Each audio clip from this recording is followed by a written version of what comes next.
ఉండగా మరి నేడు అలసిన మనసుకు ఆసరాందించే బతుకు జట్కా బండి దారి చూపేదండి.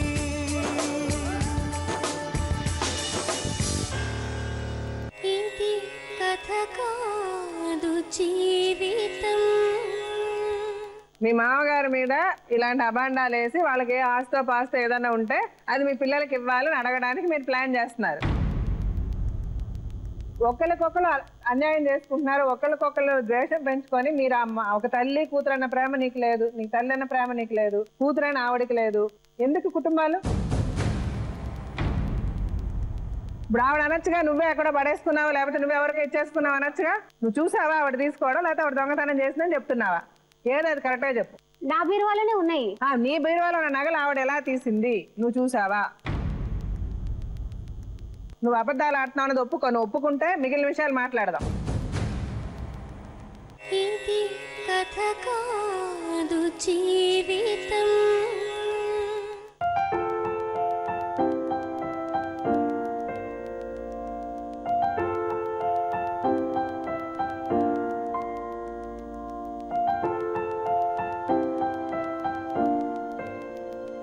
మీ పేరు సునీత? నా పేరు ఇంకో సిస్టర్ ఉంది మీకు? ఇక్కడ ఇంట్లో ఉన్నారా? ఆవిడ పెళ్ళి అయింది, వచ్చారు ఇక్కడికి పెళ్లి. ఆవిడకి పెళ్ళి అవ్వాలి. మీ పేరు సుజాతనా? మీరేం చేస్తారండి? మేము చాయ్ కొట్టు పెట్టుకున్నాము. చాయ్ కొట్టు. ఇప్పుడు కూడా చాయ్ కొట్టు ఉందా? ఇప్పుడు బంద్ చేసినాము. బంద్ చేశారు. సెక్రటరీ. మీ భార్య ఆవిడ? అవును మేడం. మీరిద్దరు ఎందుకు ఇరిపోయారమ్మా? వెంటబడి పెళ్లి చేసుకున్నాడు మేడం. నేను కూడా ఇంకా అతనితోనే ఉన్నాను కదా అనేసి ఇంకా పెళ్లికి ఒప్పుకున్నాను. అతనితోనే ఉన్నారు కదా అని? అతను వెంటబడ్డాడు కదా మేడం. అతను వెంటబడితే మీరు అతనితోనే ఎందుకుంటారు? వెంటబడి అలా చేసుకున్నాడు మేడం. అతను ఇష్టపడ్డాడు, మీరు కూడా ఇష్టపడి మీ పెద్దవాళ్ళతో చెప్పి పెళ్లి చేసుకున్నారు. ఒప్పించి ఇంకా అలా చేసుకున్నాను మేడం. ఇంకా అప్పుడు చేసుకున్నప్పుడు బానే ఉన్నాడు మేడం, బానే ఉన్నాడు. తర్వాత ఏదో స్టార్టింగ్ లో ఏదో డ్యూటీ చేస్తూ సర్వర్ డౌన్ అయింది, 50,000 అలా కావాలి, ఎలాగైనా నువ్వు కట్నం కింద అలా అరేంజ్ చేస్తే నేను నిన్ను మంచిగా పెళ్లి చేసి చూసుకుంటాను అది ఇది అని చెప్పి ఇంకా అలా తీసుకున్నాడు మేడం. కట్నం కింద తీసుకొని చేసుకున్నాడు. అంటే మీ పెళ్లికి ముందే మీరు అతనికి 50,000 ఇచ్చారు కట్నం కింద అన్నట్టు. అట్లా అంటే కట్నం 50,000 ఇస్తే పెళ్లి చేసుకుంటానని చెప్పారు. చేసుకొని అలా చూసుకుంటాను. ప్రస్తుతం 50,000 కట్నం తీసుకున్నారు? కింద తీసుకోలేదు మేడం. మామూలుగా వచ్చేసి వదిన చెల్లెలు ఇద్దరం ఇష్టపడినాం, ప్రేమించి పెళ్లి చేసుకున్నాం. వాళ్ళ ఇష్టంతోనే పెళ్లి చేసుకున్నాం. నా అవసరానికి ఒక 50,000 తీసుకున్నాం మేడం. ఇద్దరం కలిసి మెట్రోలో డ్యూటీ చేసేవాళ్ళం. ఆ 50,000 అంటే మీ పెళ్లి ముందు తీసుకున్నారు, 50,000 పెళ్లి తర్వాత తీసుకున్నారా? పెళ్లికి ఒక రోజు ముందు తీసుకున్నాం మేడం. అంటే పెళ్లి ఫిక్స్ చేసుకున్నాకే 50,000 అడిగారు? అయిన తర్వాత మార్చి 22 పెళ్లి ఫిక్స్ అయ్యాక 50,000 అడిగారా అమ్మా? పెళ్లి ఫిక్స్ చేయడానికి 50,000 అడిగారా? అలా అలా లేదు, మీరు ఇద్దరు పెళ్లి చేసుకోవాలని ఫిక్స్ చేసుకున్నారు. ఫిక్స్ అయిన తర్వాత నాకు కష్టం వచ్చింది, నాకు 50,000 కావాలని అడిగాడు. ఇద్దరు కలిసి మెట్రోలోనే పనిచేసేవాళ్ళు. నేనే పెట్టించాను మేడం. మీరు ఇష్టపడ్డారు కాబట్టి మీరు ఆయన 50,000 అప్పు అడిగితే అప్పుగానే అడిగితే ఇచ్చారు అంతేనా? అంతే మేడం. తర్వాత బానే ఉండేవాడు మేడం. ఇంకా రాను రాను తాగడము, డ్యూటీ చేయకపోవడము, ఇంకా డైలీ 24 hours తాగడమే. ఇంకా రాను రాను గొడవలు, బయట ఎక్కడో సెల్ ఫోన్ దొంగతనం చేశాడని కాల్స్, బైక్ అది ఇది మొత్తం ఇంటికి అందరూ ఫ్రెండ్స్ రావడం ఇలా అడగడం మొదలు పెట్టారు మేడం. మీరు ఎవరింట్లో ఉండేవాళ్ళు అప్పుడు? మీరు అందరూ కలిసే ఉండేవాళ్ళు కదా? అమ్మ వాళ్ళ ఇంట్లోనే ఉంటాను. మీ అమ్మ వాళ్ళ ఇంట్లో ఉన్నారు అంటే మీరు మీ అత్తగారింట్లో లేరు? కొత్తలో అక్కడ ఉన్నాను మేడం. తర్వాత ఇలా జాబ్ చూసుకొని సెట్ అయినాక అలా ఇప్పుడు వేరేగా పెట్టుకుందాము అనేసి అమ్మ పక్కనంగా ఉన్నాను. ఎన్ని రోజుల తర్వాత ఇల్లు వదిలి వచ్చేసారు మీరు? 3 months అలా ఉన్నాను మేడం. 3 months మీ అత్తగారి ఇంట్లో ఉన్నారు. ఆ తర్వాత మీరు ఇద్దరు సెపరేట్ గా వచ్చేసారు. వచ్చి మీ అమ్మ వాళ్ళ ఇంట్లో ఉన్నారా? మీ అమ్మ వేరే సెపరేట్ గా ఉన్నారు? సెపరేట్ గా రూమ్ ఇచ్చారు మేడం. ఇంకా డ్యూటీ చూసుకొని అలా సెపరేట్ గా బాధ్యతగా అలా ఉన్నాను మేడం. ఎందుకు వచ్చేసారు మీ అత్తగారి ఇంట్లో నుంచి? మీ అత్తగారి ఇంట్లో ఉండుంటే మీ అత్తగారు మామగారు మీ ఆయన తప్పు చేస్తే అడుగుతారు కదా, అడిగే అవకాశం లేకుండా ఎందుకు వచ్చేసారు మీరు? డ్యూటీ ఇక్కడ ఉండే కదా మేడం, ఇదే చూసుకుంటూ ఇంకా అతనికి కూడా డ్యూటీ. వేరే వేరే ఊరా? వాళ్ళది వేరే ఊరు, మీది వేరే ఊరా? అప్పుడు వాళ్ళు అక్కడ లక్డీ కప్పులో అవతల సైడ్ లో ఉండేవారు మేడం, కోట్రస్ లో. మీరు ఎక్కడ ఉన్నారు? కుక్కట్పల్లి మెట్రోకి దగ్గర. కుక్కట్పల్లి కాబట్టి లక్డీ కప్పుల కంటే కుక్కట్పల్లికి దగ్గరలో మీరు ఉంటారని వచ్చేసారు డ్యూటీ కోసం అని. అంతేగాని మీకు మీ అత్తగారికి ఏం గొడవలు లేవు? ఏమీ లేవు. సరే వచ్చారు. వచ్చిన తర్వాత ఏమైంది? పని చేయడం మానేస్తాడు. తాగుతాడు. తాగడం ఇంకేం చేశాడు అతను? దొంగతనాలు. ఏం దొంగతనాలు చేశాడు? బైక్, మొబైల్ ఇలా దొంగతనాలు చేయడాలు. ఫుల్ తాగేసి వచ్చి ఎవరు గేటు కొడతాడో కూడా ఆయనకే తెలియదు మేడం. వచ్చి ఇంకా అలా పక్కన వాళ్ళు వీళ్ళు గేటు కొడితే వాళ్ళతో పెద్ద తలకాయ నొప్పి అయిపోయింది మేడం. ఎంతమంది పిల్లలు? 2 మేడం. 2 పిల్లలు. సో అతను తాగడం వల్ల ప్రాబ్లం. తాగుతాడు కానీ డ్యూటీ కూడా చేయడు మేడం. నా డబ్బులే దొంగతనంగా తీసుకొని తాగుతాడు. సో మీరే కష్టపడుతున్నారు కాబట్టి ఇంకా ఆయనకి ఇష్టం లేక ఆయన వదిలేశారు మీరు, అంతేనా? నేనే ఇంకా వద్దనుకుంటున్నాను మేడం. అంటే ఇప్పుడు మీరు ఇద్దరు కలిసి ఉన్నారా లేదు ఆల్రెడీ సెపరేట్ లేం మేడం. అతను ఎక్కడ ఉంటున్నాడు? అతను వాళ్ళ అమ్మ నాన్న వాళ్ళ దగ్గర అమ్మ ఉన్నాడా? నాన్న దగ్గర ఉంది. ఎన్ని రోజులు కలిసి ఉన్నారు? ఎన్ని రోజుల నుంచి కలిసి లేరు మీరు? పాప 8 months ఉన్నప్పుడు వాళ్ళ దగ్గరికి వెళ్ళాను మేడం. మీ అబ్బాయి ఇలా దొంగతనం చేస్తున్నాడు, మంచిగా లేదు అది ఇది అంటే, లేదు బాగానే డ్యూటీ చేస్తాడు, నువ్వు అబద్ధం చెప్తున్నావు అది ఇది అంటే, ఇంకా వాళ్ళ అమ్మ నాన్న వాళ్ళకి చూపిద్దామని అక్కడే వెళ్ళిపోయాను. చిన్నగా ఉంది పాప, ఎలాగో డ్యూటీ కూడా చేయలేను, పాలు ఇవ్వాలనేసి ఇంకా అక్కడే ఉన్నాను మేడం. చూపిద్దామని ఇంకా అక్కడే ఇల్లు హౌస్ వైఫ్ గా ఉన్నాను, అన్ని పనులు చేసుకుంటూ బాగానే ఉండేదాన్ని.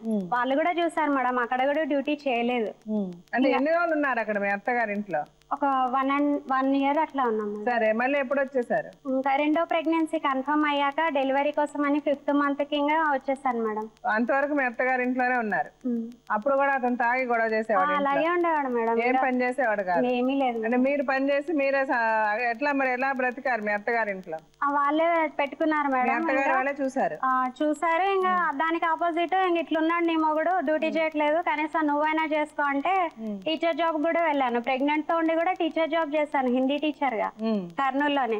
అంత ఏం ఎక్కువ ఇవ్వలేదు మేడం, అక్కడ ఏం సరిపోలేదు నాకు. అయినా మామూలుగా చేశాను, నాకు హెల్త్ బాగున్నంత వరకు చేశాను ఆ జాబ్ కూడా. ఇలా ఉన్నాడు, డ్యూటీ చేయడు అది ఇది అని ఇంకా మామూలుగా తిడుతూనే ఉండేవాళ్ళు నార్మల్ గా.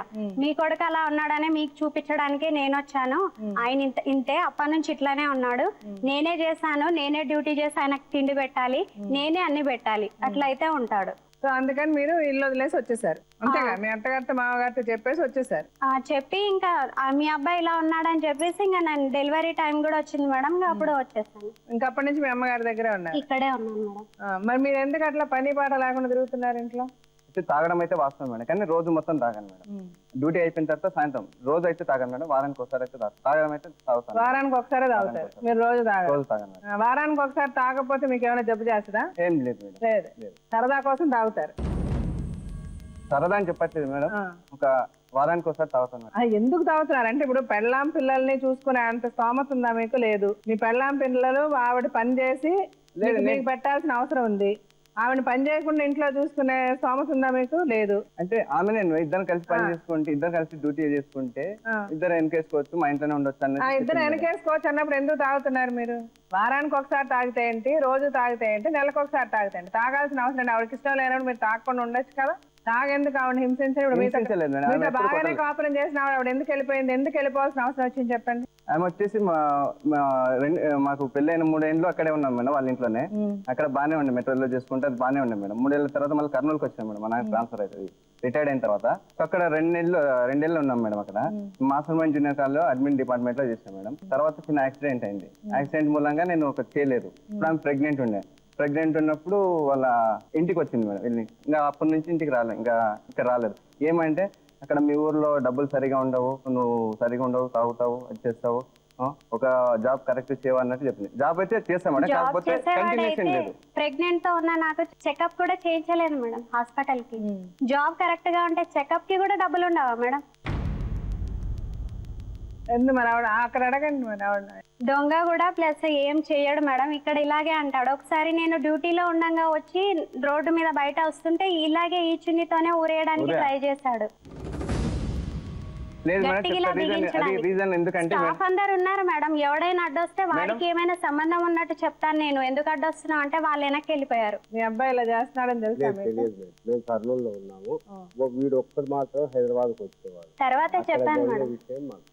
తర్వాత అమ్మాయి వచ్చి చెప్పలేదా మీకు? అబ్బాయి రాలేదు, ఆమెకు మాకు ఉరియలేదు మేడం. 2013 డెలివరీకి పంపించినాను. డెలివరీ ఆగస్ట్ అయింది బాబుని. అదొక రోజు హాస్పిటల్ పోయి చూసినాను, వచ్చేసినాను. ఉండి ఒక 3 రోజులు ఉండి వచ్చేసాను. తర్వాత అప్పటి నుంచి ఇంటికి రానిలేదు మేడం. ఇంటికి వచ్చి ఇక్కడ వచ్చి అంటే బయటికి వెళ్ళగొట్టినారు మేడం. వెళ్ళగొట్టిన తర్వాత నేను బాబుని చూస్తాను, నాకు బిడ్డలను చూస్తానంటే నువ్వేం సంపాదిస్తున్నావు, ఏం చేస్తున్నావు అంటే నేను ఎంతో కొంత నా జోలో నాకు సంపాదించిన అయితే నేను పెట్టుకొని పోతాను మేడం. అడిగిన నెంబర్ ఇచ్చేసి అది ఎట్లుంటాదంటే ఏదో అడిగినందుకు ఇస్తున్నాడు అన్నట్టు అని చెప్పేసి ఫస్ట్ నేను పిల్లల్ని చూస్తా, తర్వాత ఇస్తా అంటే అవసరం లేదు అంటుంది. తర్వాత రోడ్డు మీద 3 సార్లు కొట్టించింది మేడం. వాళ్ళ ఫ్రెండ్ అంటే ఎవరో.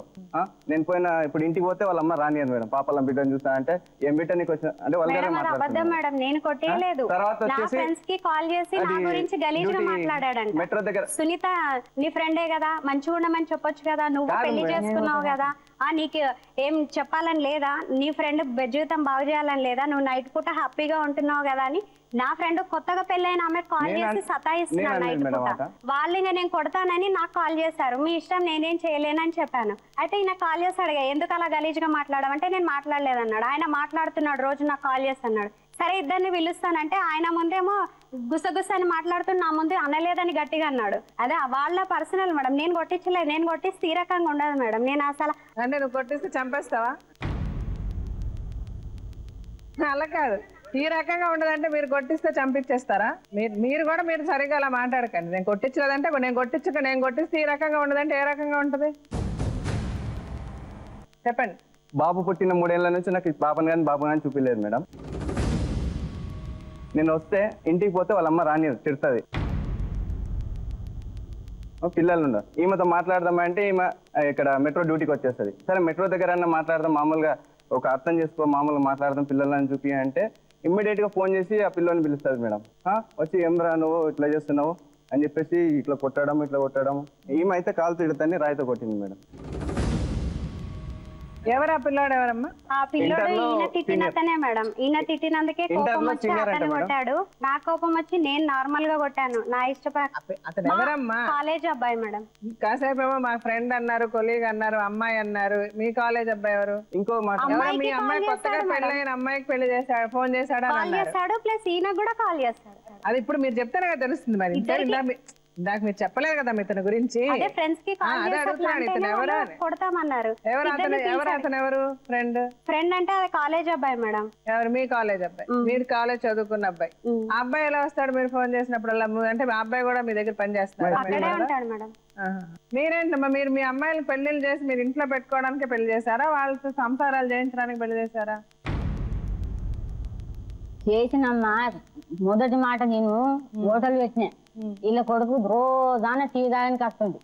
టీ తాగడానికి వస్తే ఈ పిల్లు ఉన్నది, మాతో పిల్లు ఉన్నది, బిడ్డ ఉన్నది, జర చూడు నాయన అని అన్నం అంటే మా తమ్ముడు ఉన్నాడని చెప్పిండు అనమాట. చెప్తే ఎంతవరకు దాకా పెడతారు కట్నము, ఎంతవరకు దాకా పెడతారు అంటే మా శాతం ఉన్నంత పెడతాము అన్నం అంటే ఒప్పించాడు తల్లిదండ్రిని. ఇప్పుడు ఇద్దరికి పెళ్లిళ్ళు చేశారు, ఇప్పుడు కాపురాలు పంపించారు. నేను చెప్పేదండి, ఇద్దరు ఇప్పుడు మీ ఇంటికి వచ్చేస్తున్నారు, సరేనా? మీ ఇంట్లో పెట్టుకున్నారు. ఇప్పుడు మీరు ఏం చేయాలనుకుంటున్నారు వీళ్ళని? ఇప్పుడు వాళ్ళు ఉండండి ఒక నిమిషం. ఇప్పుడు మీరు ఆ అమ్మాయిని సంసారానికి పంపించమన్నారు. నాదొకటి తాగి తప్పు చేసిన మేడం, పాత దాన్ని వదిలేసిన. వాళ్ళతో కొట్టింది. తర్వాత వచ్చేసి ఇంకో మాట కూడా అనేది, పిల్లల్ని చూపి అంటే నేను చెప్తేనే కదా నీకు పుట్టినట్టు తెలిసేది అన్నది.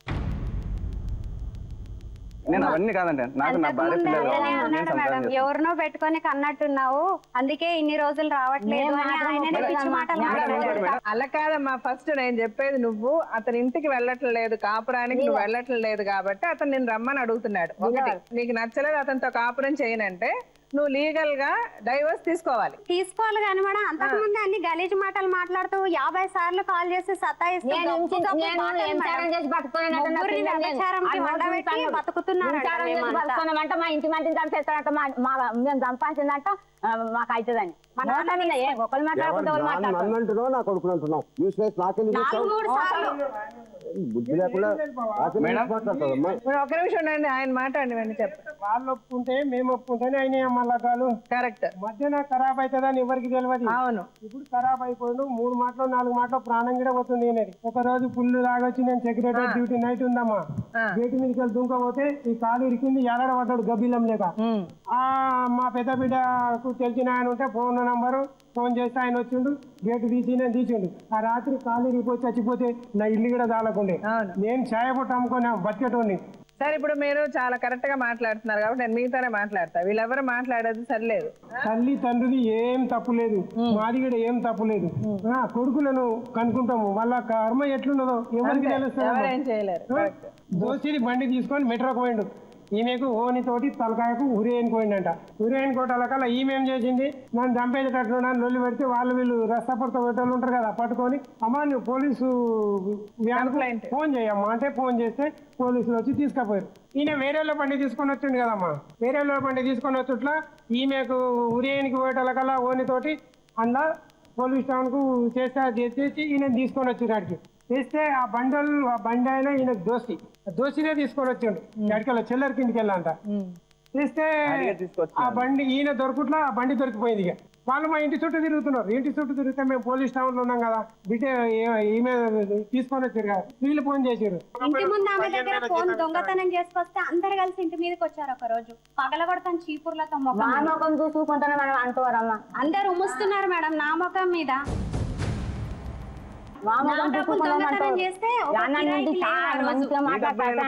దొంగతనం చేసినారా? నా డబ్బులే దొంగతనం చేసి సంసారం చేసింది నా భార్య. నా భార్యకి నా భార్య నాకు తెలుసు సంసారం చేసింది. బయటకు వచ్చినారా నా దగ్గరికి? చెప్పమను ఆమె చెప్పాను. నువ్వు చెప్పాల్సిందే ఆమె చెప్పాల్సిందే. తాగి తిడతాడు మేడం, తాగకుండా నేను అనలేదు అవన్నీ అంటాడు మేడం. సరే అమ్మా, ఒకటి ఇప్పుడు భర్త అన్న ఫస్ట్ నీ అతను కలిసి ఉంటానంటున్నాడు నీతో. వద్దు మేడం, ఇద్దరు ఒక అండర్స్టాండింగ్ తో కాపురం చేస్తే ఒక విధంగా ఉంటది. అతను ఒక మాట అంటే నువ్వు 10 మాటలు అంటావు, నువ్వు 10 మాటలు అంటే అతను 20 మాటలు అంటాడు. అతను నా పెళ్ళాన్ని పంపిస్తే నా పెళ్ళాన్ని పిల్లల్ని నేను చూసుకొని నేను కాపురం చేసుకుంటా మా ఇంట్లో అంటాడు. మీరు పంపిస్తారా? పంపించరా? సరిగ్గా పని చేస్తాను అని అంటే మీకు ఎందుకు ఇష్టం లేదమ్మా? అడుగుతున్నా. అంతకు ముందు అన్నాడు మేడం, కానీ అలా ఉంటాను అన్నాడు. ఇంతకు ముందు అన్నది వేరే, ఇప్పుడు వేరే. ఇప్పుడు ఇంతకు ముందు ఏది జరిగినా మీ నలుగురి మధ్య, మీ 4 గోడల మధ్య జరిగింది, అవునా? బయట ప్రపంచానికి తెలియదు కదా. ఇప్పుడు ఇక్కడికి వచ్చి ఇంతమంది ముందు ఆయన ఒప్పుకున్నాక అతను మళ్ళీ తాగి మిమ్మల్ని హింసిస్తే ఎవరు ఊరుకోరుగా? మేమే ఊరుకోం.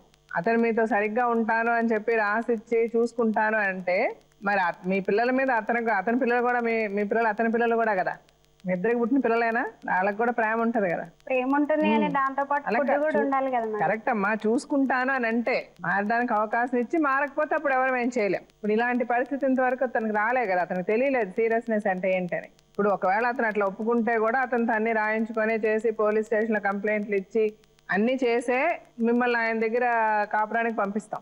అతను చెప్పిన మాట ఏది అతను నిలబెట్టుకోకపోయినా అతని మీద యాక్షన్ వెంటనే తీసుకుంటారు, అలా వదిలేరు. దానికి కావాల్సిన జాగ్రత్తలన్నీ మేము తీసుకుంటాం. అంటే మీ ఇద్దరు పిల్లల్ని ఇందాక చూసిన తర్వాత నాకు బాధ అనిపించింది.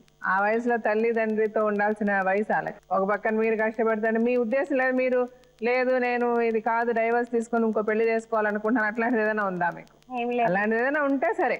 ఇప్పుడు రేపు మీ లైఫ్ లో కూడా మీ భర్తను వదిలేసాక ఒక ఆడది ఒంటరిగా జీవితం గడపడం కూడా కష్టమే, అవునా కదా? రోడ్డు మీద వెళ్ళే ప్రతి ఒక్కరు ఏదో ఒకటి మాట్లాడుతూనే ఉంటారు. భార్యాభర్త కలిసి ఉంటేనే గౌరవం ఎవరికన్నా. అందరితో మాట్లాడి అందరూ అలా మిమ్మల్ని జాగ్రత్తగా చూసుకుంటాము మిమ్మల్ని పిల్లల్ని అంటే అలా దానికి ఒప్పుకొని వాళ్ళు రాసిస్తే మీకు ఉండడానికి ఇష్టమా అని అడుగుతున్నాను. అక్కడ ఉండండి మేడం, ఇక్కడ డ్యూటీ చేసుకుంటున్నాను కదా. సపరేట్ గా మీరు ఇద్దరు ఉండడానికి ఓకే? సపరేట్ గా ఉంటానని అంతకు ముందు చేస్తా అన్నాడు, చేయలేదు. ఇప్పుడు ఈ ప్రోగ్రామ్ మీరు నేను ఈ నలుగురమే కాదు కదా చూసేది, కొన్ని లక్షల మంది చూస్తున్నారు. ఇందులో ఒప్పుకొని అతను చేయకపోతే ఇదే మీకు పెద్ద సాక్ష్యం. రేపు ఏ పోలీస్ స్టేషన్ అవనివ్వండి, ఎక్కడ అవనివ్వండి, మీరు ఎక్కడికి వెళ్ళినా అతని నోటి గడ్డి పెడతారు. ఏమైనా బుద్ధి ఉందయ్యా, ఎందుకు మరి ఏ మొహం పెట్టుకొని వచ్చి అడుగుతున్నావు ఆ అమ్మాయిని అంటారు. అనరా? డెఫినెట్ గా ఇప్పుడు మీకు మానసికంగా మీరు చాలా దెబ్బతిన్నారు, మీకు చాలా సైకలాజికల్ గా చాలా బాధ ఉంది, చాలా సఫర్ అయ్యి ఉన్నారు అతను చేసిన పిచ్చి పనుల వల్ల. ఎలా మళ్ళీ ఇతనితో నేను ఉండడానికి మీరు అనుకోవచ్చు, కానీ ఎలాంటి మనిషి కన్నా మారడానికి ఒక అవకాశం ఇవ్వడం ధర్మం. మీరిద్దరే కూడా కాదు, 2 పిల్లల్ని అన్నారు, మళ్ళీ వాళ్ళ గురించి కూడా ఆలోచించాలి కదా. అంటే అతను డెఫినెట్ గా ఇర్రెస్పాన్సిబుల్ గా చేశాడు, కాదని నేను అనడం. అతనిలో రెస్పాన్సిబిలిటీ వస్తుందని అనుకుని అతనికి ఒక అవకాశం ఇచ్చి చూద్దామా అని అడుగుతున్నాను. మీరు ఆలోచించండి. ఈ లోపల డాక్టర్ గారు లాయర్ గారిని కూడా పిలిస్తే వాళ్ళు కూడా మాట్లాడతారు. తర్వాత ఫైనల్ గా ఏంటని మాట్లాడదాం, సరేనా?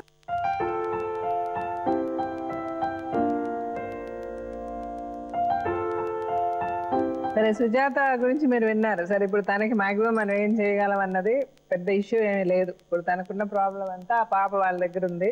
అప్పుడప్పుడు పాప నా దగ్గరకు వస్తూ పోతూ ఉండాలి. ఇంకా ఆ పాప కాకుండా 2 పిల్లలు ఉన్నారు, 2 కూతుర్లు ఉన్నారు. వాళ్ళని ఎలాగా వాళ్ళని చూసుకోవడానికి ఒక దారి ఎంతో కొంత వాళ్ళ సైడ్ నుంచి కూడా నాకు హెల్ప్ కావాలని ఆమె అడుగుతుంది.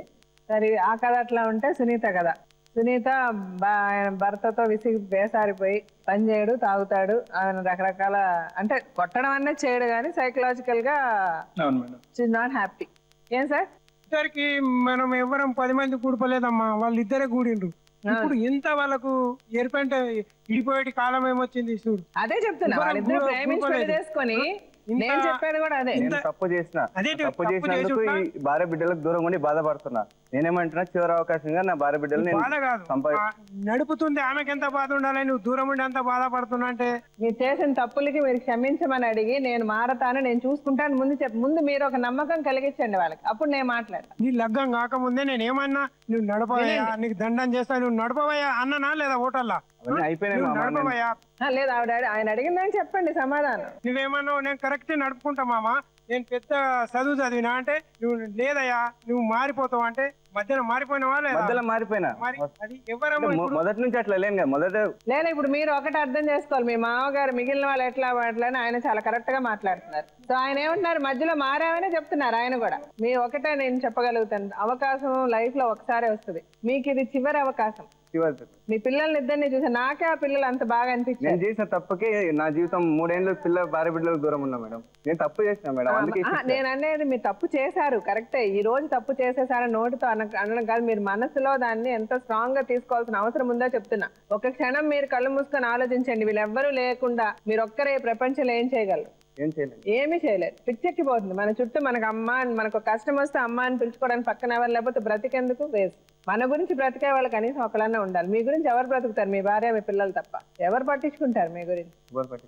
అంత గొప్పటి బంధాన్ని మీరు అలా కాల తొక్కేస్తున్నారు, చేసేసారు అలా. వాళ్ళ మనసులు అంత విరిగిపోయాయి. సార్ మీరేం చెప్పాలి? ముఖ్యంగా ఇక్కడ చూడవలసింది ఏంటంటే మేడం, అవసరాల గురించి ఎప్పుడైతే స్నేహాలు చేస్తామో, అవసరాల గురించి ఎప్పుడైతే బంధాలు ఏర్పరచుకుంటామో, అవి ఎప్పుడు కూడా తాత్కాలికమే, అవి శాశ్వతం కాదు. ఇక్కడ ప్రధానంగా ఈ 2 కుటుంబాల మధ్యన కానీ ఈ పిల్లల మధ్యన కానీ వచ్చినటువంటి సమస్యలు రెండిట్ల వల్ల ఖచ్చితంగా వచ్చింది. ఒకటి అవసరాలు తీర్చుకోవడం గురించి, రెండోది ఆవేశం. అయితే ఇక్కడ ఫస్ట్ మోహన విషయానికి వస్తే మేడం, ఎందుకంటే ఆ అమ్మాయి మనం ఒక అభ్యర్థనతో వచ్చింది, మన దగ్గరికి వచ్చింది, నన్ను హెల్ప్ చేయండి అనేటటువంటి దాంతో వచ్చింది. కాబట్టి ఒక ఆడపిల్లకి ఇన్ని చేంజెస్ చాలా తక్కువ సమయంలోనే జరిగినాయి మేడం. అంటే 14 years తనకి. ఈ 14 years లో యూకేజీ అంటే సుమారుగా 4-5 సంవత్సరాల్లో ఉండగా తండ్రి చనిపోయాడు. తన డెసిషన్ లేకుండానే తల్లి ఏం చేసింది, వాళ్ళ దగ్గర వదిలేసింది. సో ఏమైంది, తల్లి తండ్రి లేనటువంటి వ్యక్తిగా తను మారిపోయింది కదమ్మా. అంటే ఒక చిన్న వయసులో ఆ టైం అప్పుడు ఏంటంటే డెత్, మరణం అనే ఒక కాన్సెప్ట్ కూడా తెలియదు పిల్లలకి. ఏంటంటే మరణించటం అంటే ఏంటో కూడా తెలియనటువంటి ఆ వయసులో నువ్వు కూడా దూరం అయ్యావు. అప్పుడు నీ బాధలు ఏంటి, నీ కష్టాలు ఏంటనే నీతో నాకు పూర్తిగా సానుభూతుంది సుజాత. ఏమ్మా, నీ గురించి నేను చెప్తాను ఖచ్చితంగా. నువ్వు ఇక్కడ ఏం తప్పు చేయలేదు, కానీ నువ్వు ఎక్కడ మానసికంగా చితికిపోయావు అన్నది నేను తర్వాత వివరిస్తాను. ఫస్ట్ మోహన ఇంపార్టెంట్, ఎందుకంటే అందరికంటే చంటిపిల్ల ఆ అమ్మాయి కాబట్టి. తర్వాత 9 సంవత్సరాల పాటు వాళ్ళ దగ్గర బతికింది. ఇప్పుడు ఎటువంటి సిచ్యువేషన్ వచ్చింది అంటే కనుక, మళ్ళీ తల్లిగా నువ్వు అక్కడ ఎంటర్ అయ్యి నా కూతురు నాకు ఇవ్వండి అని వాళ్ళేమో వచ్చి ఏ విధంగా ఆలోచిస్తున్నారు నాకు తెలియదు, కానీ నువ్వు డిసైడ్ చేసుకోమ్మా అని చెప్తున్నారు. అంటే ఒక ఆడపిల్ల 14-15 years లో ఉండేటట్టు, 14-15 సంవత్సరాల్లో ఉండేటటువంటి ఆడపిల్ల ముందు ఇప్పుడు వరకు జీవితం గురించి పూర్తిగా డెఫినేషన్ లేకుండా, ఏంటి జీవితం అన్నది పూర్తిగా అర్థం చేసుకోకుండా మనం అటువంటి ప్రశ్న అమ్మాయి ముందు పెడితే కనుక రేపొద్దున ఎక్కడ అమ్మాయి వెళ్ళి ధైర్యంగా ఎలా జీవిస్తుంది? ఇది చాలా ఇంపార్టెంట్ ప్రశ్న అండి. ఎందుకంటే ఆ ఫౌండేషన్ ఏదైతే ఉందో, ఒక పిల్లల భవిష్యత్తు ఫౌండేషన్ అన్నది యూజువల్గా 8-15 సంవత్సరాల మధ్యలో పడుతుంది. అటువంటి సమయంలో ఆ అమ్మాయికి ఇన్ని ప్రశ్నలు, ఇన్ని వేదనలు. ఇందాక అమ్మాయితో మాట్లాడుతున్నప్పుడు చూసాను, ప్రతి మాటలో ఒక మెచ్యూరిటీ ఉంది. అంటే ప్రతి మాట వెనకాతలో ఎంతో అనుభవం ఉన్నట్టు అమ్మాయి మాట్లాడుతుంది. అంత అనుభవం అన్నది ఎన్నో చెడు ఎక్స్పీరియన్సెస్, ఎన్నో బాధలు అనుభవించిన తర్వాత వచ్చినటువంటి అనుభవం. అయితే సుజాత విషయానికి వస్తే పూర్తిగా అమ్మాయితో మనకి సానుభూతి ఉందండి. పెళ్లి అనేటటువంటి విలువైన బంధానికి విలువ లేకుండా అయిపోయింది తన జీవితం కదా. ఎందుకంటే తర్వాత అతను తాగటము, అనుకోని పరిస్థితుల్లో అతను చనిపోవటము, 3 పిల్లలు, దిక్కుతోచినటువంటి పరిస్థితి, రోడ్డు మీద పడినటువంటి పరిస్థితి. ఆ అమ్మాయితో పూర్తిగా మనకి సానుభూతి ఉంది. సో ఇప్పుడు ఏం జరుగుతుందంటే కనుక, ఆ అమ్మాయి ఏదో మోసగత్తి కానీ లేకపోతే చీట్ చేసేటటువంటి వ్యక్తిత్వం ఉన్నటువంటి వ్యక్తిగా నాకు అనిపించట్లేదు. అటువంటి ఆలోచన అమ్మాయికి లేదు. అయితే ఏంటంటే, ఒక మనిషికి డిప్రెషన్లోకి వెళ్ళినప్పుడు అన్ని సంఘటనలు వాళ్ళ చుట్టూరు జరిగినప్పుడు ఒక విధమైనటువంటి ఇన్సెక్యూరిటీ, అభద్రతా భావం క్రియేట్ అవుతుంది. అభద్రతా భావంలోనే ఆలోచన అన్నది సన్నగిల్లుతుంది. ఆ ఆలోచన సన్నగిల్లినప్పుడు అభాండాలు పడతాయి అనమాట అవతల వాళ్ళు. అంటే ఏదో విధంగా నేను ఏదో ఒక తాడు అన్నది పట్టుకుని ఈ సముద్రం ఈదాలి అనేటటువంటి తపనతో ఆ అమ్మాయి ఏం చేస్తుంది, ఈ అభాండాలు ఆ అభాండాలు వాళ్ళ మీద మీ మీద ఇవన్నీ చెప్తుంది. మీరు దయచేసి అవి మీరు మనసులో తీసుకోకండి, ఎందుకంటే తనకున్న బాధ అట్లాంటిది, తనకున్న పరిస్థితి అటువంటిది. ఇప్పుడు ఏదన్నా మీ గురించి నగల గురించి మాట్లాడినా లేకపోతే మీరు ఏదో అన్నారని అన్నా తనకి 10 మంది 10 రకాలుగా చెప్తారు. నువ్వు ఏదో ఒకటి చెయ్యమ్మా, ఏదో ఒకటి చెయ్యి, నీ పిల్లలు 2 పిల్లలు ఉన్నారు, ఏదో ఒకటి మాట్లాడు, రేపు పెళ్ళి వెళ్తున్నావు కదా అక్కడ అలా చేసేసి వాళ్ళ దగ్గర ఏ ఆస్తో ఏదన్నా ఉంటే అట్లా రాయించుకో, ఇట్లాంటివన్నీ పిచ్చి పిచ్చి చెప్తారు. ఈ బయట వాళ్ళకి పోయేదేముంది చెప్పమ్మా, వాళ్ళకి ఏమీ ఉండదు. ఏదో మనకు అట్లా వెళ్ళినప్పుడు ఇంకొక రాయి అట్లా వేసేసి వెళ్ళిపోవడం అన్నట్టే తప్ప వాళ్ళకి దాని వెనక ఏంటి, మనం ఏం చెప్తున్నాము, ఇందులో మంచి ఉందా చెడు ఉందా, ఇది జరుగుద్దా జరగదా అది కూడా ఆలోచించరు. అదే వాళ్ళు మనకు కష్టం అని చెప్పి ఒక గ్లాస్ నీళ్ళు అడగండి చచ్చిన ఇవ్వరు, అడ్వైసెస్ ఇస్తారు, మనకి సలహాలు ఇస్తారు, ఎందుకు పనికిరాని సలహా. అలాగే పాపం మీరు రకరకాలుగా క్యారీ అయిపోయారు, అదే చెప్తున్నారు. అదేంటంటేనమ్మా నీకంటూ సపోర్ట్ లేదు. అమ్మకి ఏమొచ్చి వయసు మీద పడింది, నాన్న చెప్పుకునేటటువంటి వయసు కాదు. అమ్మ కూడా చూస్తున్నాం కదా ఇందాక నుంచి మనందరం మేడం మనందరం వింటున్నాం కదా, ఒకే పాయింట్ ఆఫ్ వ్యూలో అదే యాంగిల్లో ఆవిడ వాదన అన్నది వెళ్ళిపోతుంది. ఎందుకంటే కూతురు ఆవిడని కూడా నేను మళ్ళీ పెద్దామని నేను మళ్ళీ తప్పు పట్టట్లేదు, ఎందుకంటే ఇంత వయసు వచ్చిన తర్వాత కూతురు జీవితం ఇలా అయిపోయింది అన్నటువంటి భావంతో ఆ బాధతో ఆవిడ అలా మాట్లాడుతుంది. అయితే ఇక్కడ జరిగినటువంటిది ఏంటంటే ఈశ్వరయ్య గారు గుర్తుపెట్టుకోవాల్సింది, ఇప్పుడు ఆ అమ్మాయి పూర్తిగా ఒక విధమైనటువంటి ఒత్తిడి డిప్రెషన్ లో ఉంది, ఆగమ్య గోచరం, 2 పిల్లలు హాస్టల్లో ఉన్నారు. ఇప్పుడు మోహన పరిస్థితి వస్తే కనుక ఇప్పుడు వీళ్ళు ఎటువంటి తప్పు చేయనటువంటిది తల్లిదండ్రులే దూరంగా అవటమే కాకుండా పిల్లలు కూడా ఇప్పుడు విడిపోయినటువంటి పరిస్థితి ఇక్కడికి వచ్చింది. అది నీకు లేదమ్మా, నీకు లేదు, పరిస్థితుల ప్రభావం వల్ల నువ్వు అలా చేయవలసి వచ్చింది అని చెప్పింది. హాస్టల్లో ఉన్నారా మా పిల్లలు? హాస్టల్లో ఉన్నారు. నీ దురదృష్టం ఏంటంటే బాధలు పెరిగినాయి, అలాగే బాధ్యతలు కూడా పెరిగినాయి అమ్మ, 2 పెరిగిపోయినాయి నీకు. ఓకేనా? సరే, నేను ఇప్పుడు చెప్పేటటువంటిది ఏంటంటే నీకు అభద్రతా భావం అన్నది బాగా పెరిగిపోయింది, విపరీతమైనటువంటి డిప్రెషన్ లో ఉన్నావు కాబట్టి ఫస్ట్ అసలు ఈ సమస్యకి ఏంటి పరిష్కారం అని చెప్పి ఇప్పుడు అన్నిటికంటే ముఖ్యం ఏంటంటే మోహన నిన్ను ఎందుకు ఇంత అసహించుకుంటుంది అన్నది నాకు అర్థం కానటువంటి విషయం. నానమ్మ కావాలి తాతయ్య కావాలి అనుకునేటటువంటి విషయం నాకు పూర్తిగా అర్థమైంది, కానీ ఎందుకు తల్లిని ఎందుకు కాదు అనుకుంటుంది, తల్లిని ఎందుకు 9 సంవత్సరాలు నానమ్మ దగ్గర ఉన్నంత మాత్రం తల్లిని ఎందుకు దూరం పెట్టింది, ఎందుకు సమ్మర్ హాలిడేస్ లో నువ్వు అక్కడికి వెళ్ళినందుకైనా లేకపోతే అమ్మాయి నీ దగ్గర రానందుకైనా ఎందుకు అంత అసహించుకుని చెప్పు మోహన, నువ్వు చెప్పు. అమ్మాయికి ఎందుకు అంత ద్వేషం, ఎందుకు అంటలేమోనా? అసహ్యం అనేది ఏం లేదు సార్, ఆమె నన్ను సరిగ్గా ప్రేమించకపోతే నేను అట్లా నా నుంచి ప్రేమ ఎట్లా వస్తుంది సార్? అలా కదరా తల్లి, ఇప్పుడు అమ్మ పెంచకపోవటం అనేటటువంటి అవకాశం, పెంచడం అనే అవకాశం ఎక్కడొచ్చింది? అమ్మ అనుభవించినటువంటి లిస్ట్ అంతా నేను చెప్పాను కదా, ఇప్పుడు అమ్మ బాధ ఏంటి అన్నది నీకు అర్థమైందా? సో బేసికలీ ఏంటంటే మేడం ఇప్పుడు ఆ అమ్మాయి ఒక విధమైనటువంటి కన్ఫ్యూజన్ లో ఉంది, ఆ అమ్మాయి ఈ చిక్కుముళ్ళలో పెట్టడం అన్నది మన ఇప్పుడు తనకి కూడా నీకు అమ్మ అంటే ఇష్టమే కదా నాన్న, కానీ నీకు భయం ఏంటి? నువ్వు అమ్మకి హాలిడేస్ కి వెళ్ళేదాన్ని, అక్కడ సమ్మర్ హాలిడేస్ కి 2 years గా నువ్వు వెళ్ళలేదు కదా, ఎందుకు వెళ్ళలేదు చెప్పు? నీకు నీ మనసులో నిజంగా ఏమనిపించింది, ఎందుకు వెళ్ళలేదు? ఒక మంత్ దానికోసమని వెళ్ళలేదు. ఒక ఇయర్ మెచ్యూర్ అయ్యావు కాబట్టి వెళ్ళలేదు, ఇంకొక ఇయర్ స్కూల్ కోసం అని వెళ్ళలేదు. అంటే నీకు హాలిడేస్ లేవా ఇయర్? అంటే 9th కదా మేడం, బుక్స్ అందులోనే పడుతుంది. ఓకే, 9th హాలిడేస్ లో కూడా క్లాసెస్ తీసారు కాబట్టి నువ్వు వెళ్ళలేదు, అంతేగాని అమ్మ దగ్గరికి వెళ్ళడానికి నీకేమి ఇష్టత ఏమీ లేదు?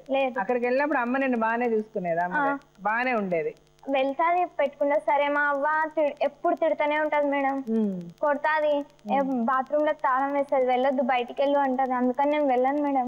వాళ్ళ అమ్మగారా? ఎప్పుడు తిడతానే ఉంటది, సాయంత్రం లైట్లు వేస్తే బంద్ చేయి, టీవీ పెడితే బంద్ చేయండి. అమ్మ కొంచెం ఉండండి, చెప్పని అమ్మా, పాప మాట్లాడుతున్నా కదా, పిల్లలు చిన్నపిల్లలు అబద్ధాలు ఆడుతుంటారు, చెప్పినాను అట్లా చేస్తారు మేడం. మా అమ్మేమో హాస్పిటల్కి వెళ్తారు, ఆమెకి ఏం తెలుసు మేడం, అట్లా చేస్తారని నేను వెళ్ళను మేడం. అందుకనే నీకు ఇష్టం లేదు, అంతే కదా సుజాత? నీకు కూడా తెలియదు, సో తన బాధ ఇప్పుడు నీకు అర్థమైంది కదా. ఇప్పుడు మనం కలిసి మాట్లాడుకున్నందువల్ల అవకాశం వచ్చింది, లేకపోతే నీకు తెలియదు ఏం జరుగుతుందో. మీరు చెప్పండి సరే. ఏం లేదు మేడం, సునీత గురించి కూడా ఇందాక మనం చెప్పుకునేటప్పుడు ఏంటంటే ప్రేమించిన వ్యక్తిని పెళ్లి చేసుకోవటం అన్నది మనం కామన్ గానే చూస్తాం, కానీ ఇక్కడ వచ్చినటువంటి చిన్న పొరపాటు ఏంటంటే మేడం, చిన్న పొరపాటు కాదు పెద్ద పొరపాటే, ప్రేమించింది పెళ్లి చేసుకుంది, కానీ ఏంటంటే పూర్తిగా వాళ్ళ ఫ్యామిలీ గురించి అన్ని వివరాలు తెలుసు. వాళ్ళ ఇంట్లో ఏంటంటే ఈశ్వర్య గారి విషయానికి వస్తే కనుక అతను పెద్దలు చాలా గౌరవించదగ్గ వ్యక్తి, అది అందులో నేను తప్పు పట్టట్లేదు, కానీ పిల్లల్ని బాగా చదివించారు మేడం. ఈశ్వర్య గారు పిల్లల్ని బాగా చదివించారు.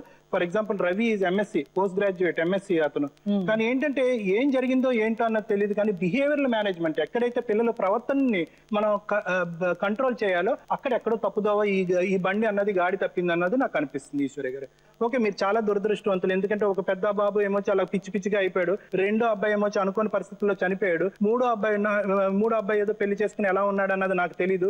ఇప్పుడు రవి పరిస్థితి చూస్తే కనుక ఎంఎస్సి చదివి ఎందుకంటే అంత చదివినా కూడా ఏం వాల్యూ అతనికి? ఈ దొంగతనాలు ఏంటి? ఎందుకంటే మనకు క్లియర్ గా తెలిసింది, మన చేసినటువంటి ఇంటర్వ్యూస్ లో మనకు తెలిసింది ఏంటంటే అతను దొంగతనానికి అలవాటు పడ్డాడు. దొంగతనానికి ఎందుకు అలవాటు పడ్డాడు అంటే కనుక ఈ తాగుడిని మేనేజ్ చేయడానికి. ఈ తాగుడు అన్నది ఫస్ట్ మీ ఇంట్లోంచే బయటకు పంపించేసేయండి. ఎవరు తాగద్దు, ఎవరెవరు తాగుతున్నారన్నది మీకు తెలుసు, మీ మనస్సాక్షికి తెలుసు. అది పిల్లలు అనుకరిస్తున్నారు. ఎంత చదువులు చదివినా కూడా అవి వ్యర్థం అయిపోయింది, బూడిదలో పోసిన పన్నీర్ లాగా అయిపోయింది. సో రవి ఎందుకు ఇందాక నుంచి సునీత నాకు గ్యారంటీ కావాలి అంటుందంటే కనుక అతను చేసినటువంటి కొన్ని పనులు చూస్తే కనుక మాకే గ్యారంటీ లేదు. సో దానివల్ల ఏంటంటే తను బేసిక్ గా ఈ క్షమాపణ చెప్పటం ఇవి తను ఏంటంటే నమ్మలేకపోతున్నారు. ఈ నమ్మకం నాకు రావట్లేదు అని అంటుంది. ఎందుకంటే తాగి రావటం, దొంగతనం చేయటం, చుట్టుపక్కల వాళ్ళందరి చేత కొట్టించుకోవటం, ఇవన్నీ ఏంటంటే ఆ సమాజంలో వాళ్ళకి ఉండేటటువంటి వాల్యూ పోయిందని ఆ కుటుంబం బాధపడుతుంది. ఇప్పుడు తీసుకొచ్చి అతన్ని మా దగ్గర పెట్టుకుంటే కనుక రేపొద్దున మళ్ళీ గౌరవం తీసేస్తే మేము మళ్ళీ రోడ్డును పడతాం కదండి, ఇలా ఎన్నిసార్లు అని అంటుంది. దానికి నేను ఇందాక కౌన్సిలింగ్ లో అమ్మాయికి ఇచ్చినటువంటి సలహా ఏంటంటే అతనికి ఈ ఉద్యోగం ఇప్పించేటటువంటి బాధ్యతయుతంగా పనిచేసేటటువంటి బాధ్యత మేడం ద్వారా మన అందరం చూద్దాం. అది నెంబర్ 1. నెంబర్ 2 చాలా చాలా ఇంపార్టెంట్. ఏదైతే తాగుడుకి అతను తాగుతున్నాడు, అతను ఏమంటున్నాడు ఇందాక నుంచి, నేను తాగి తప్పు చేశాను అని చెప్పి తను చేసేటటువంటి తప్పుని చిన్నగా చేసి చూపెడుతున్నాడు. కానీ వాస్తవానికి అది చాలా చాలా పెద్ద తప్పు. అదే ఈ మొత్తం ప్రాబ్లంకి ఒక ఫౌండేషన్. చిన్నప్పటి నుంచి మీ అబ్బాయి తాగుబోతాడు అయితే కనుక ఎంఎస్సి చదువు ఉండేవాడు కాదు. Point number 1. నెంబర్ 2, అతను ఏంటంటే తర్వాత చెడు స్నేహంలో పడి, చెడు సహవాసంలో పడి ఈ తాగుడికి బానిసయ్యాడు. ఒకసారి బానిసత్వం పొందిన తర్వాత ఆ తాగుడిని మెయింటైన్ చేయడానికి డబ్బులు కావాలిగా. మీరెవరు ఏం చేయటం? ఆ అమ్మాయి ఏది చెప్పిందో అది చేయటం ప్రారంభించాడు. ఇప్పటికైనా అబ్బాయికి మంచి జీవితం ఇవ్వచ్చు, మంచి తెలివితేటలు ఉన్నాయి. అతనికి ఒక ఉద్యోగం ఇచ్చి ఆ ఉద్యోగం కంటిన్యూస్ గా చేసే విధంగా ఒకటి నెంబర్ 1 సునీత నువ్వు వినాలమ్మా, ఆ గ్యారంటీ ఇస్తున్నాం మనం. ఓకే, చేసే విధంగా ఒకటి, తాగుడు మానిపించే విధంగా ఒకటి, ఇలాంటి దొంగతనాలు ఇలాంటి చేసేటటువంటి ఒక క్రిమినల్ యాక్టివిటీస్ లో మళ్ళీ పూర్తిగా పోకుండా దానికి సంబంధించినటువంటి కౌన్సిలింగ్ ఇస్తే కనుక ఆ మనిషి కూడా ఖచ్చితంగా బాగుపడతాడు. అర్థమైందా రవి? అర్థమైంది. ఒప్పుకుంటావా? అది ఒప్పుకోవటం అన్నది ఇందాక మేడం చెప్పినట్టు మనసులోంచే కాకుండా చేతుల ద్వారా చూపెట్టాలి. Through your actions. ఓకే, రానున్న రోజుల్లో నీ యాక్షన్స్ ద్వారా చూపెట్టాలి. ఇప్పుడు దీనికి మ్యామ్ మీరు చెప్పండి ఎలాగా ఏం చేద్దాం సొల్యూషన్. ఇందులో 2 ఇష్యూస్ డిఫరెంట్ గా మనం ఇక్కడ డిస్కస్ చేయాలండి. ఒకటి ఏంటంటే ఇద్దరు ప్లస్ 2 ఫ్యామిలీలు డిఫరెంట్ గా ఎట్లా సఫర్ అయ్యారు అనేది. ఫస్ట్ ఆఫ్ ఆల్ ఒకటి ఎఫ్ఐఆర్ గురించి. ఎఫ్ఐఆర్ లో ఈ పోస్ట్ మార్టం రిపోర్ట్ చదివితే ఏంటంటే ఆ అబ్బాయి పైనుంచి కింద పడిపోయి దెబ్బలు తగిలి దాని మూలాన ఆయన చనిపోయాడని. ఇక్కడ ఇంకొకటి ఏంటంటే ఇక్కడ మనం అందరం ఒకటి మెయిన్ గా ఒక డిస్కస్ చేయాల్సిన పాయింట్ ఏంటంటే ఎప్పుడైతే వీళ్ళు ఇందాక మీరు చెప్పినట్టు వాళ్ళందరూ కలిసి మీరు ఎప్పుడైతే ఈయన కింద పడిపోయినప్పుడు ఆయనకు రావాల్సిన కాంపెన్సేషన్ ఏదైతే ఈశ్వరయ్య గారు మాట్లాడి ఫిక్స్ చేశారో దాన్ని డీవియేట్ చేసిన ఫస్ట్ వ్యక్తి సుజాత వాళ్ళ నాన్నగారు. ఆయన ఎప్పుడైతే అక్కడ కొంచెం అమౌంట్ తీసుకుని ఆ ప్రాబ్లమ్ ని సెటిల్ చేశారో డెఫినెట్ గా ఈ ప్రాబ్లం డైల్యూట్ అయిపోయింది. అంటే ఎందుకైనా కూడా జనరల్ గా కూడా మానవ సంబంధాలన్నీ ఆర్థిక సంబంధాలని అన్నారు. ఎప్పుడైతే అక్కడ పెద్ద అమౌంట్ వచ్చిందో డెఫినెట్ గా సుజాత వాళ్ళ పిల్లల ఫ్యూచర్ వేరేలాగా ఉండేది, ఇప్పుడు ఇక్కడ దాకా వచ్చేది కాదు. అంటే సో మెయిన్ ప్రాబ్లం ఎక్కడ అంటే వాళ్ళ నాన్నగారు వేసిన ఫస్ట్ స్టెప్ ఏంటంటే మేబీ ఇది డెఫినెట్ గా ఎక్కడైనా ఈ యాక్సిడెంట్ క్లెయిమ్స్ కేసెస్ లో ఏం చేస్తారంటే వాళ్ళు కోర్టుకు వెళ్ళి కేసెస్ వేసినప్పుడు ఎక్కువ కాంపెన్సేషన్ ఇవ్వాల్సి వస్తుందని చెప్పేసి వాళ్ళు ఏం చేస్తారు, ఎవరు వీక్ పాయింట్ అని చూస్తారండి. చూసి వాళ్ళని డివైడ్ చేస్తారు. డివైడ్ చేసిన తర్వాత వీళ్ళకి రేపొద్దున కోర్టుకు వెళ్ళి చెప్పుకునే అవకాశం లేదు. ఎందుకంటే ఆయన భార్యకు మేము డబ్బులు ఇచ్చేసాము, మేము సెటిల్ చేసేసుకున్నాము, మాకు ఈ కేసు అయిపోయింది అని అంటారు. సో అదే బహుశా ఈ కేసులో కూడా జరిగి ఉంటుంది. దాని మూలాన ఈ పిల్లలకు రావాల్సిన ఏదైతే ఆర్థిక సహాయాలు ఉన్నాయో అవన్నీ కూడా అందకుండా పోవడం వల్ల ఆ మెయిన్ ప్రాబ్లం అంటే ఏదైతే డబ్బు పిల్లలకి అందకపోవడం మూలానో ఆవిడ పిల్లల్ని వాళ్ళ తాతగారి దగ్గర ఉంచడం మూలాన 9 years గా నువ్వు ఎక్కడ ఉంటున్నావు, మీ తాతగారు వాళ్ళ దగ్గరే ఉంటున్నావు. ఇక్కడ ఇంకొకటి ఏంటంటే నాకు మా మామగారి దగ్గర నుంచి ఏదైనా కావాలి అని ఆమె ఇందాక ఇండైరెక్ట్ గానైనా డైరెక్ట్ గానైనా మీ దగ్గర ఎక్స్ప్రెస్ చేసి, జనరల్ గా భర్త లేనప్పుడు మామగారి దగ్గర నుంచి మెయింటెనెన్స్ అనేది క్లెయిమ్ చేసుకోవచ్చు. అండర్ సెక్షన్ 125 ఆఫ్ సిఆర్పిసి కింద మామగారు అంటే భర్త మరణించినప్పుడు మామగారి మీద మెయింటెనెన్స్ అనేది క్లెయిమ్ చేసుకోవచ్చు. కానీ అది కూడా ఎలాంటి సందర్భాలలో అంటే ఆయనకి ఏదైనా అమౌంట్లు బాగా ఉండి సెల్ఫ్ సఫిషియెంట్గా ఉండి, ఇక్కడ అన్ఫార్చునేట్గా ఆయననే రిటైర్మెంట్ బెనిఫిట్స్ మీద ఉన్నారు. కానీ సుప్రీంకోర్టు మాత్రం చాలా సందర్భాలలో ఏవైతే రిటైర్మెంట్ బెనిఫిట్స్ ఏవైతే ఉంటే ఈవెన్ సొంత భార్య కూడా మెయింటెనెన్స్ వేసినప్పుడు రిటైర్మెంట్ బెనిఫిట్స్ ని మాత్రం ఆపకండి అని చెప్పి చాలా సందర్భాలలో చెప్పింది. రిటైర్మెంట్ బెనిఫిట్స్ అంటే ఏంటంటే వాళ్ళ కష్టానికి ఇచ్చిన లాస్ట్ కాలంలో వాళ్ళకి ఇచ్చిన వాళ్ళకు ఒక సెక్యూరిటీ అనే డబ్బు కనుక. సో నువ్వు ఇప్పుడు ఆయన అంటే మీ మామగారితో నువ్వు అమౌంట్ మెయింటెనెన్స్ లాంటిది ఏదైనా తీసుకోగలగలిగే అవకాశం ఉందా అంటే అది చాలా వీక్ గా ఉందండి. సో ఇంకోటి నెక్స్ట్ థింగ్ ఇంకోటి ఏంటంటే నాకు ప్రాపర్టీ అనింది ఆవిడ. ప్రాపర్టీ అంటే ఇందాక మేడం గారు చాలా క్లియర్ గా చెప్పారు, అది ఆయన సెల్ఫ్ అక్వైర్డ్ ప్రాపర్టీ అయితే మీ ఆయనకు వచ్చే షేర్ ఏదైతే ఉందో అది మాత్రమే నీకు వచ్చే అవకాశాలు ఉన్నాయి. ఇంకోటి నెక్స్ట్ ఏంటంటే ఈ అమ్మాయిని ఎప్పుడు ప్రతిసారి తీసుకెళ్తున్నప్పుడు సంతకం పెట్టి తీసుకెళ్ళండి అని చెప్పేసి ఒకటి అన్నారు. దానికి మేము అంటే మీకు మీ మనసు బాధపడకుండా వీళ్ళ మనసు బాధపడకుండా ఎక్కడైనా కూడా కోర్టులలో ఈ మ్యారిటల్ కేసెస్ లో అంటే మ్యాట్రిమోనియల్ కేసెస్ లో భార్యాభర్తల మీద ఉండే కేసెస్ లో అయితే అవి ఎండ్ అయ్యేవి డైవర్స్ తోటి.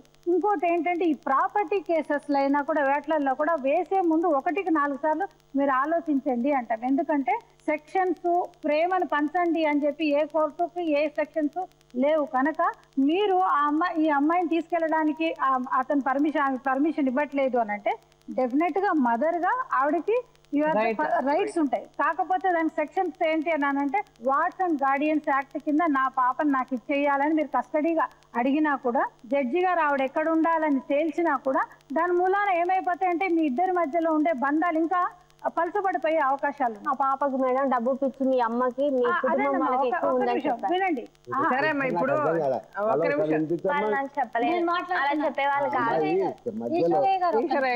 ఇప్పుడు మీరు ఇంకోటి ఆవిడ చెప్పిన ప్రతిదీ కూడా మీరు అంత సీరియస్ గా తీసుకోవాల్సిన అవసరం లేదు. ఒకటి ఏంటంటే లేదండి ఆవిడ బంగారం తీసుకెళ్ళింది అవన్నీ అని మాట్లాడినా కూడా మీరు పోలీస్ డిపార్ట్మెంట్ లో ఉన్నారు అవునా, మీరు కంప్లైంట్ చేయడానికి అది చాలా మీకు సులువు కానీ మీరు చేయలేదు. కాకపోతే ఇందాక డాక్టర్ గారు చెప్పినట్టు అవుట్ ఆఫ్ ఫ్రస్ట్రేషన్ అంటే ఆవిడకుండే బాధలతో ఆవిడ మాట్లాడి ఉండవచ్చు. కాకపోతే ఆవిడ పాపను చూడటానికి సంతకం పెట్టి తీసుకెళ్ళాలి.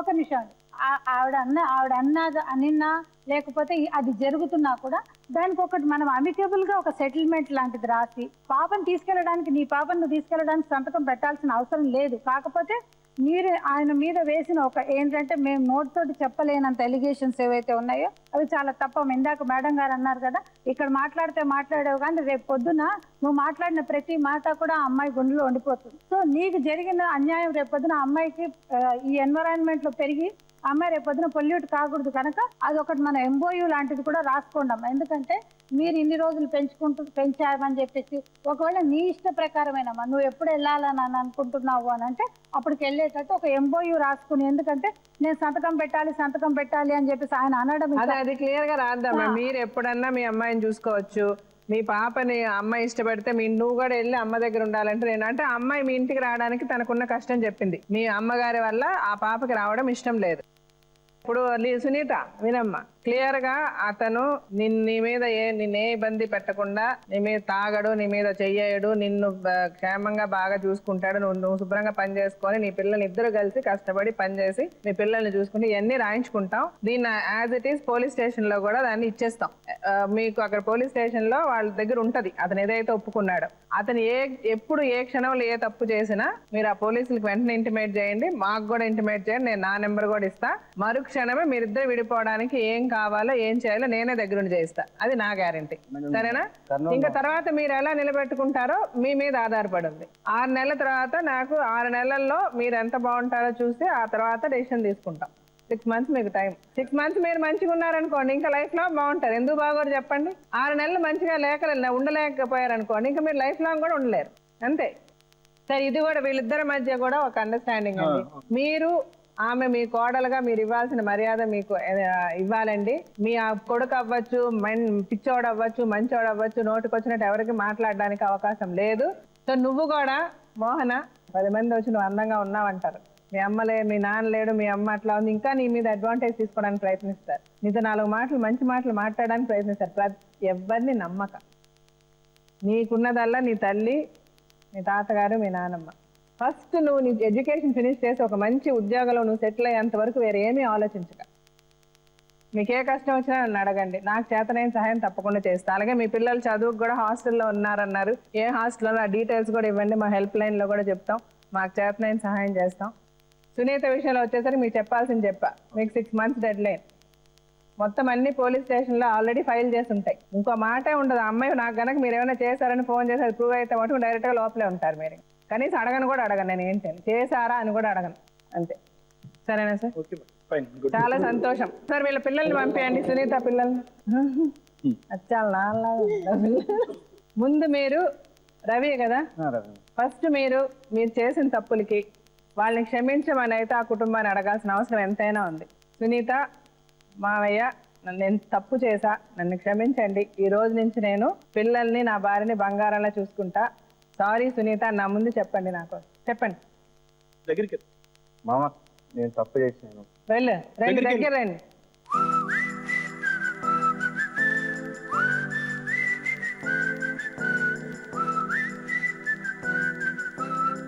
సరే సునీత, ఇక్కడ నుంచి అవకాశం లాస్ట్.